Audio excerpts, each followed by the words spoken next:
ડાકોરના દંડી સ્વામી આશ્રમના મહંત વિજયદાસજી મહારાજનો પત્ર ઠાસરા પ્રાંત અધિકારીને લખ્યો વિનંતીભર્યો પત્ર। ડાકોરમાં નોનવેજની લારી દુકાનો બંધ કરાવવા માંગ કરી।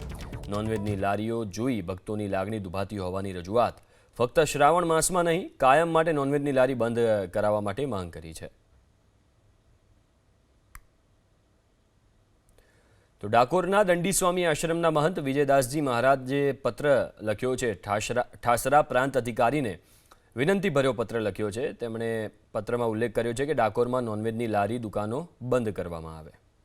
ઠાસરા પ્રાંત અધિકારીને લખ્યો વિનંતીભર્યો પત્ર। ડાકોરમાં નોનવેજની લારી દુકાનો બંધ કરાવવા માંગ કરી।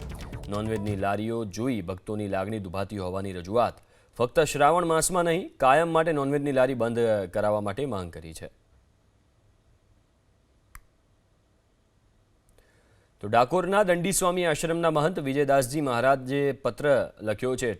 ઠાસરા પ્રાંત અધિકારીને વિનંતીભર્યો પત્ર લખ્યો છે। તેમણે પત્રમાં ઉલ્લેખ કર્યો છે કે ડાકોરમાં નોનવેજની લારી દુકાનો બંધ કરવામાં આવે।